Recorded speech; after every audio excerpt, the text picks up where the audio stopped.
I'm James Bell. This is my house. It's uh, it's really meant to hold parties and entertain people.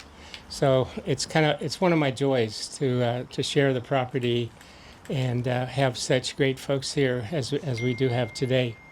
Okay, I just some of you are Bonnie Benetti-Bell fellows at Cal, and I just wanted to say a little bit about my late wife. She died in the house here November of 2019. And I wanted to name or fund the fellows at Cal in her name. She was a ferocious reader. She read at least one book a week. And her career was as a life and career coach, and she did a lot of writing about that. She also wrote a lot about spirituality. And I know she just would love what you folks are doing. And the other thing I just want to say is that I have an argument with myself. It's very common for people to talk about finding their voice, and I don't think that's it. It's not. It's not all of it. I think there's such a thing as creating your voice, like creating your life. And I think in the creative writing process that you're all involved in, it's a combination of those two. And I like the creative part because it demonstrates more agency. So I really thank you for what you're doing. It gives me great pleasure to help you do that. And here's to my wife Bonnie, and she designed and decorated this space that you're enjoying. So she's here with us today. Thank you very much.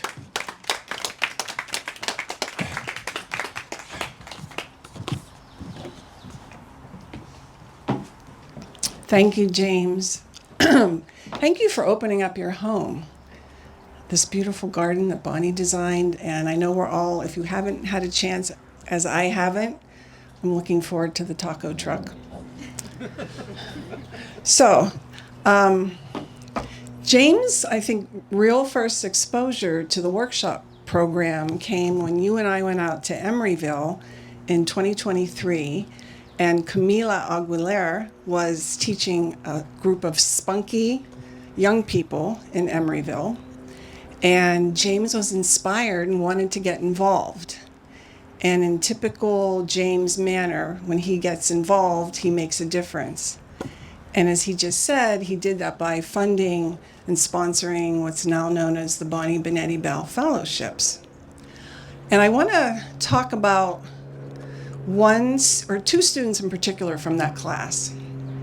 So that October, so we were there in May, and then we always have our big celebration October, November, and we had our Let's Grow New Lit October at St. Mary's College. Thank you. Chris helps make that happen every year. And that year we invited two students that Camila suggested from her classroom at Emeryville. And I want to talk about one. His name was Daniel, or is Daniel Morgan. And I know this story from his adopted mother. So Daniel, come on in, David. No, okay. Daniel had a tough beginning. He was born to a drug-addicted mother. He was kept in the hospital for months and then found his way to the foster care system. And Alameda County was having trouble placing him because he was kind of in a tough situation. So they couldn't find a home for him. So they called a couple that had fostered many children in Alameda County that were very kind and very good. They said, will you please take him? And they said, we're too old. We can't have another foster child. But anyhow, they begged and begged. This couple took Daniel, and they loved him, and they died whenever Daniel was just entering middle school. So then his sister, who we got to know, Felicia, she had to work hard to adopt Daniel, and she's like his adopted sister / guardian. So what she said to us whenever he spoke, she said, I can't believe he's so self-contained, he's so shy. The fact that he wrote a poem is amazing, and the fact that he was willing and wanted to present it to your guests at Let's Grow New Lit. She was just so tearful and so appreciative. So I share this story as an example of the beauty and meaning that the fellows are having with your students and others in our community. And I want to thank you. So, okay, before we get to hear from you students and fellows, I want to just recognize a few other people that are here. So our entire staff is here today. So I'm gonna, yay, I'm gonna have each of you stand up. I'm doing it alpha order. Joe DePrisco, founder and board chair. Yeah, he's a staff. Yeah, he's my chief of staff. You want to raise? Okay. I'll make a note of that. Okay, so Abby Donahue is project manager in from Michigan. So special. Hannah Onstadt, our director of communications. We'll be hearing from Hannah in a bit. Christina Sapetis, who's our chief evangelist. Christina Shee, who is our accountant bookkeeper. And I also want to recognize Fox. I feel like he's on our staff. He is the organizational videographer. Okay, we have a few board members here today. Chief Eater, David Wood, over there. And then we have John Murray and his wife, Lizzie Murray. Thank you. These guys are both published in the most recent Simpsonistas, by the way. It's a little advertising I do. Okay, and then two key people. So we work with administrators / professors at each of these esteemed institutions. So Chris Feliciano Arnold from St. Mary's and Fiona McFarlane over there, UC Berkeley. Thank you both. They do a wonderful job of recruiting, matching, and mentoring you fellows. Oops, supposed to stay here. Let's see, what else? I think I have one more person that I'm supposed to call out. No, maybe not. Okay, Hannah, turning it over to you, and then you're going to be introducing the fellows. Yes. Thank you. Hi, everyone. This is the best part because we get to hear from you about your experience, and so I'm really delighted to be able to introduce each of you. For those who have just completed or are in the midst of teaching their workshops, we'd love for you to come up and just say a few words about working with students or a particular student that really you had an amazing experience with. And so to start us off, I'd like to invite a multi-year Bonetti-Bell Fellow and NewLit board member who has been teaching at Girls Inc. for years. Please welcome Uttara Chidori.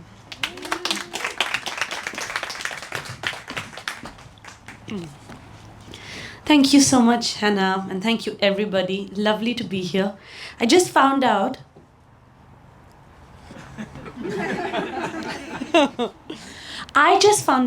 a minute ago that I have to speak, so forgive me if it's a little extemporaneous. But I have to say, I have loved teaching at Girls Inc. every year, but this cohort has been among my favorite because it's really had what Ryan, described yesterday as a kind of slumber party energy. It's such an enthusiastic, vulnerable group of girls, and every time we get together, what happens, as I like to say, is, literature doing what literature does best, which is just really allowing people to be vulnerable and say things that they otherwise would not. And I'll give you an example. So the girls had all written beautiful poems, and they were really excited about writing them down and decorating them. So we had this day that I brought some art supplies and like sequins and scrapbook material, and everybody sat and decorated their poems. But as we were sitting and decorating, there was all this conversation, and one student brought up, she said, how do you go through the world if you think that you're fat? Because she said, my mother told me that I'm really fat and no man is ever going to marry me. And it started this big discussion in class that how do you go through life if you don't like the way you look in the mirror? And it really brought me back to feeling like that in high school. And we all talked about it a little bit. And at the end of the class, there was this strange, palpable, but hard to name shift. Like we had all worked through something in this oblique way. So, which is just to say, writing workshops can be so much more than simply the craft of writing narrowly considered. They can be more and do more, and in this case, they certainly have been more. So, thank you to everybody who makes that possible.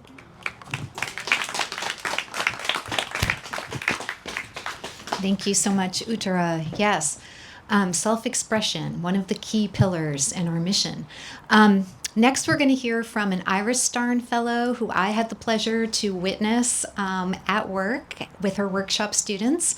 And she is a first-time fellow. Please welcome Damneet Kaur.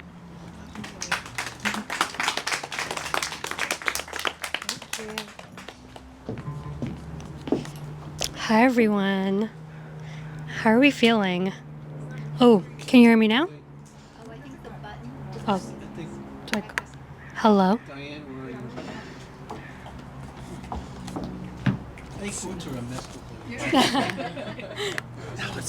No, you don't want to press that button. Perfect. Hello? Oh, beautiful. How are y'all doing? Good. Okay, great. Thanks, y'all, for being here. Thank you for hosting us. And yeah, let's see. I also didn't know I was speaking, but I'm very grateful. I think I'll start with I have had the wonderful experience of witnessing a lot of my students just grow and learn in their writing. Writing right now, as you know, in the age of AI, is not very popular. Writing pen to paper, especially, is not very popular. And so being able to just witness students get, and I also didn't allow them to bring their laptops out, I will say. They also have to put their phones away when we start writing. But they were able to just work through prompts. And a lot of students that I had the privilege of being able to teach don't, we did an entrance survey and they were like, I don't really feel comfortable with writing. I haven't been writing for a while. And I taught 9th all the way to seniors. There was a mixed group of my students. And so just being able to connect with them and talk about writing as a skill set and as a muscle that we're continuing to grow, just as we do anything else, right? And being able to build pedagogy with them, I think, has been the most fruitful experience for me. Oftentimes, I think teaching becomes a lot about the teacher and coming into the classroom, and we got to get through lesson plans. And so just being able to build out a lesson plan with students, especially Hayward Unified students, was really powerful because you're learning more about where they're at, right? What are the communities that they're a part of, and how can you actually show up and be a part of their community and their world through writing, right? So yeah, we were able to write some fruitful poems. My students performed at their showcase, which Hannah and Chris got to attend. I'm very grateful. Some of the seniors are going off now to the colleges that they applied to. But yeah, so it's been a really, I would say, growth experience for me as a writer and as a teacher. Not all writers are always given the privilege to be able to teach. And this has also helped me grow my own pedagogy that I'll be able to take on. So shout out to y'all. Shout out to also my classmates, because we were able to talk about teaching, and I've been able to learn from like Rajan and Lucas and Anna on how to be a better teacher. We had a check-in mid-year or mid-semester, and we were able to just talk about how to show up as a teacher, what are the ways that you're lesson planning, and so this has been just a really nice experience. Yeah. Thank you, Hannah. Thank you, Damneet. Just a heads up to the other fellows, I'm going to ask you to speak. I think I put it in an email, but anyway. Next up, we have another Bonetti-Bell fellow. He's been a fellow for multi-years with us, and he has been teaching workshops at Northgate High School. Please welcome Ryan Lackey.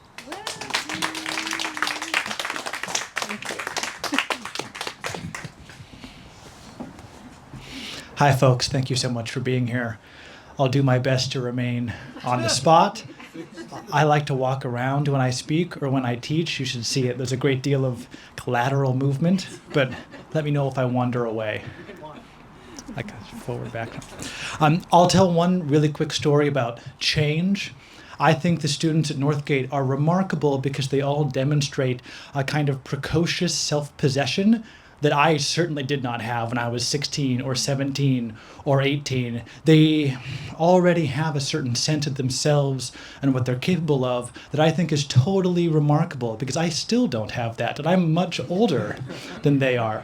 And one of the great joys of teaching workshop this year was returning for a second time and seeing the kind of growth and development that a whole bunch of the students had made in 9 or 12 months. And so one student in particular, during the last workshop, when I gave her a set of comments on a poem that she turned in, read through them, and then called me over to the desk, and I say, "What's up?" And then she says, "What's going on here?" And I say, "What do you mean?" And she says, "You've written on every single line of my poem." And I say, "Yes, it was a wonderful poem. It was so lovely to work with it. This is all feedback for you to think about and to incorporate if you want." And then she says, "But it's every line." And over the summer, she attended a writing retreat, and she's thinking very seriously about writing as some kind of vocation. And the poem that she turned in for this second workshop was likewise absolutely fantastic. And when I delivered her feedback this time, she says, "It's okay, I've changed, I'm ready to revise." And then at the end of workshop, they were asking me a few questions on our final day. And they'd been drip-fed a few details about my life and my past as we talked over the course of the term. And they learned, for example, that when I was in high school, I was both a dissolute student and a football player. And so at the very end of class, she raises her hand and she says, "So you've changed a lot." And I say, "Yes, I have." And then she says, "Could I ask you a personal question?" And I say, "Well, yeah, that's just fine." And then she says, "How did you go exactly from being a football player to a scraggly academic?" And I say, "Well, it was a lot of work of revision." Thank you so much for being here. It's always such a joy. Thank you for all the work that you do. Wonderful. Thank you, Ryan. Okay, next up we have an Iris Starn Fellow, first time fellow teaching creative writing, and a little different partner. Our partner in this case is Hope Solutions, and these are adults that Lucas Moss worked with, and we're going to hear just a few words about that. So welcome, Lucas.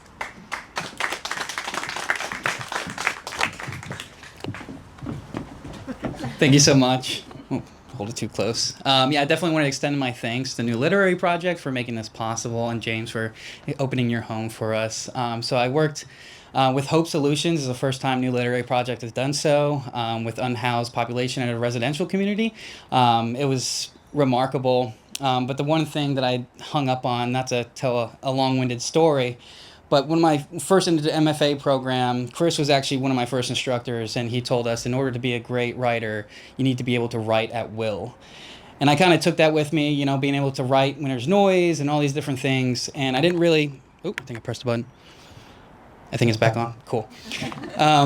I didn't really understand what it fully meant until I started teaching at Hope Solutions, when I had a participant by the name of Lysandra. She was amazing, very eager. She used a walker to get into the class. And there was a period of time, kind of in the middle of their sessions, in which she was hospitalized. She was dealing with a lot of health issues.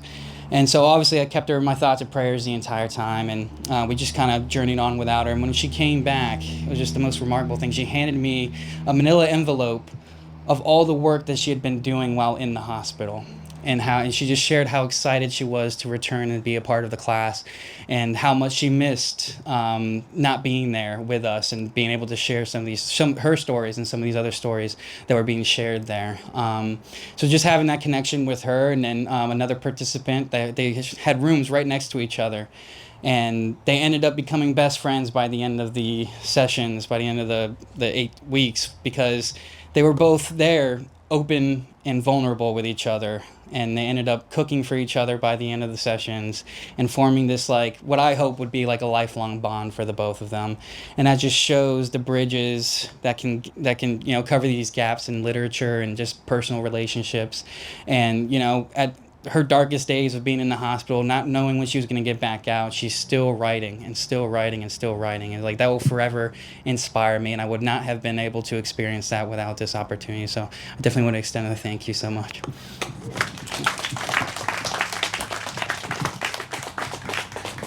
Thank you. Thank you. Okay, we have another Iris Starn Fellow to hear from. This is a first-time teacher for the workshop. Please welcome Anna Tuazan, who was teaching at Concord High School.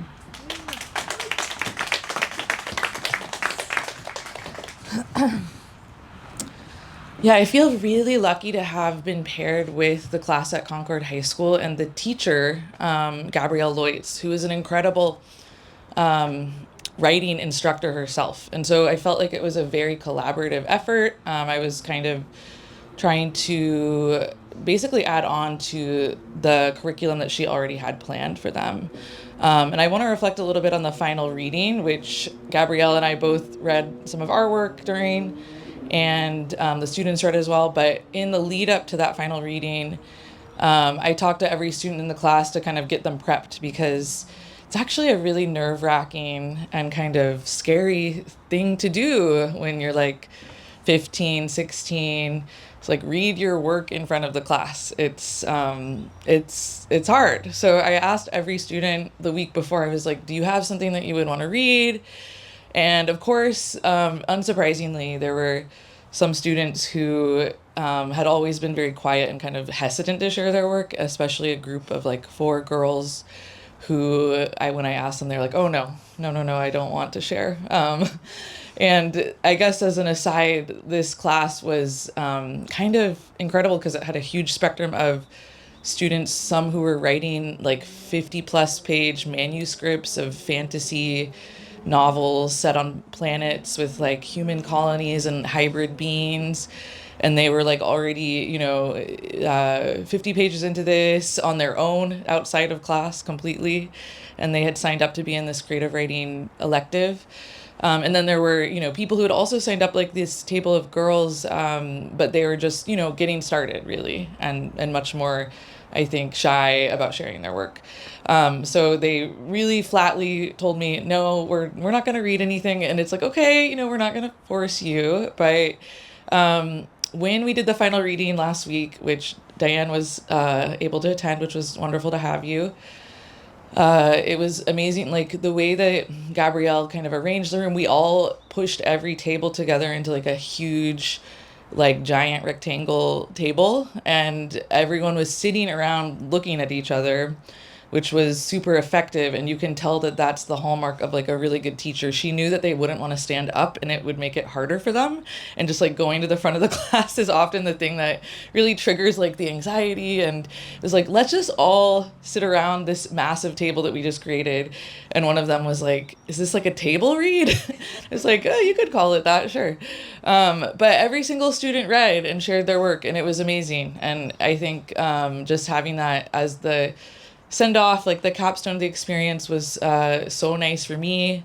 I had students kind of thank me for coming in, and I had a great experience doing this workshop. I think to kind of echo what I think James was saying at the beginning, like I really feel that these workshops, creative writing especially, maybe as compared to like the academic writing that students are trained on more so, creative writing can really give them a sense of agency. And just even if they're not planning to pursue it, which a lot of these students said they didn't have plans to necessarily do that further along or in college, but they can get a sense of themselves as creative people and just people that others are taking seriously. So I think that their teacher, Gabrielle, I kind of want to give her a shout out because I saw how much she was taking them seriously and really pushing them. And I just tried to sort of enhance that and also kind of echo her efforts in taking them seriously. So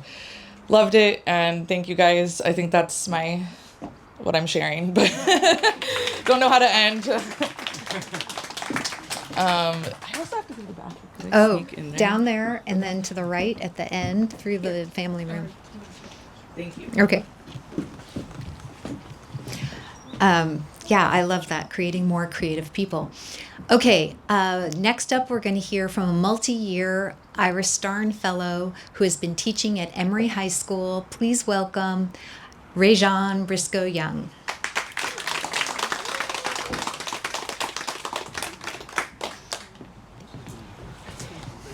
Hello. Oh, okay. Hello. I have a very loud voice sometimes.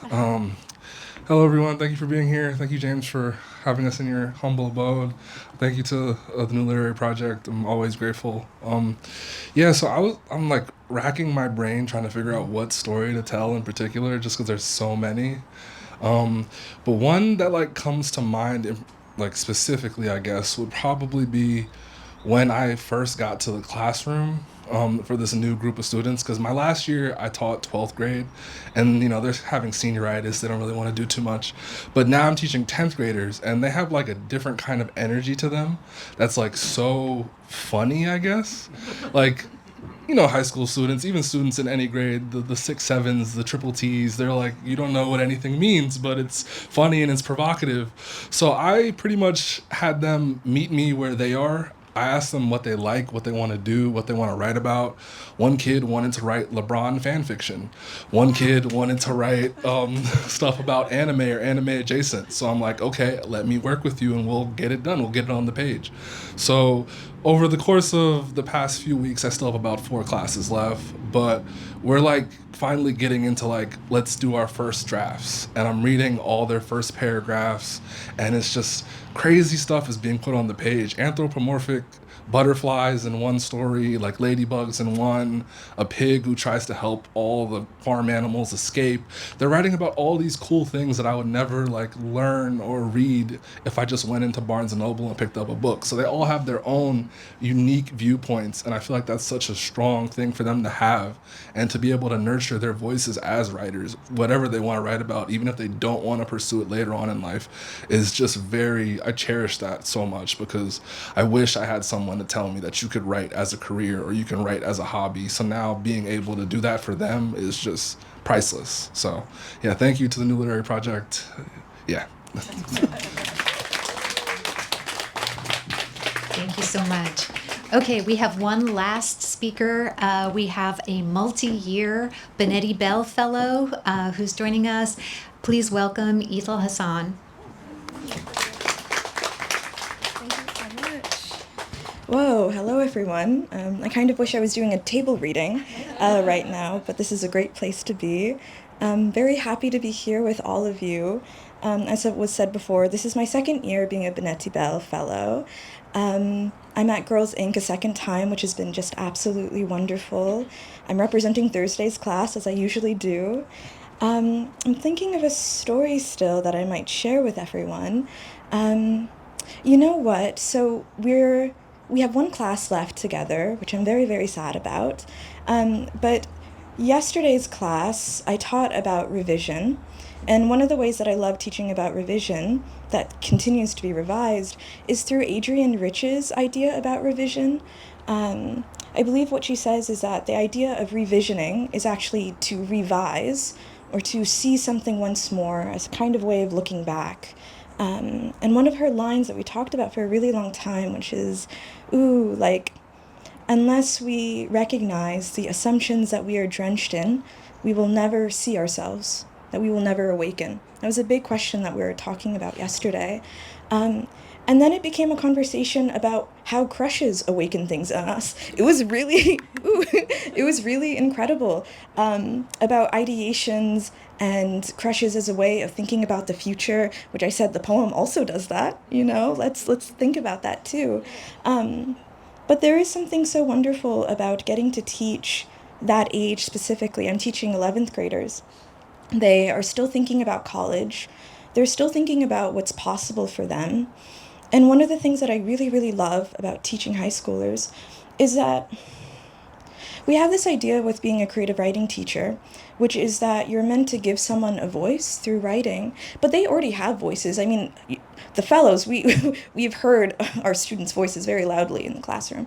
And so what's really wonderful is that what's actually happening when you're teaching, that I'm finding especially now, is that the clarity at which that they're hearing themselves just improves every week. And that's one of the best things.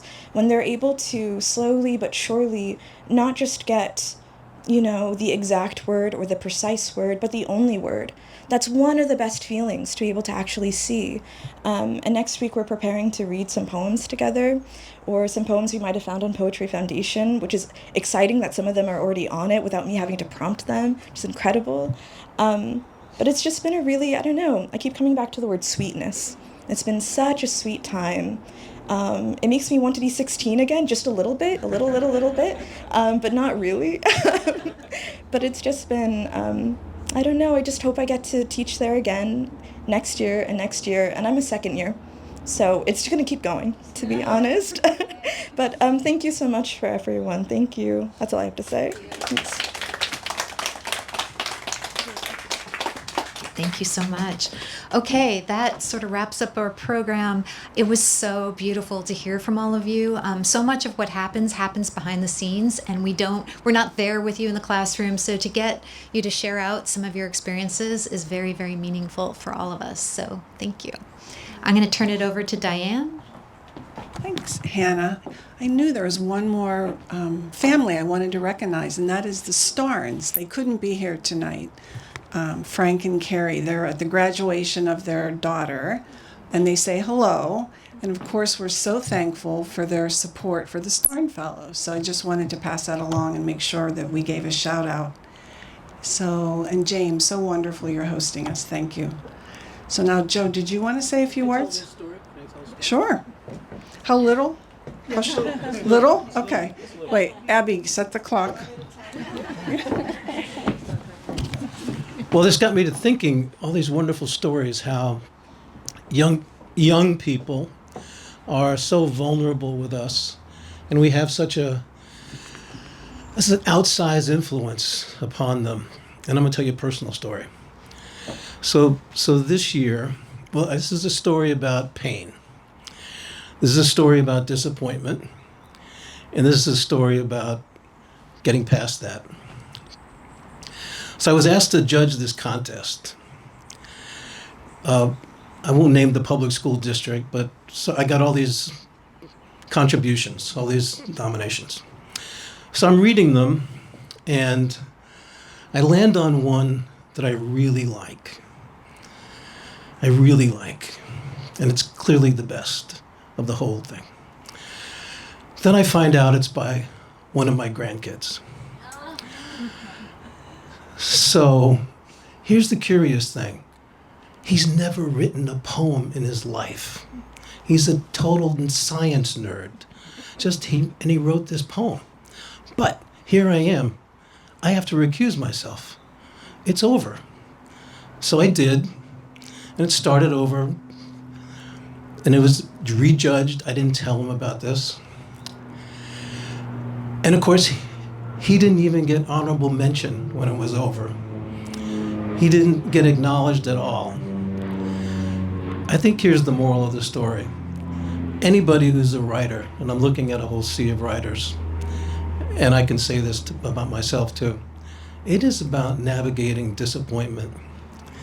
And even acceptance is a kind of rejection sometimes. I didn't really like it enough. I really want him to love this poem. Anyway, happily about my grandson, he said, no, it's okay. I'm happy I wrote the poem. And that's good. And I feel maybe that's all we can get in life from our students, and in my case, my grandkids. And it's an honorable profession, teaching. And I want to thank you for all you do. You probably have had a much bigger impact than you could ever imagine.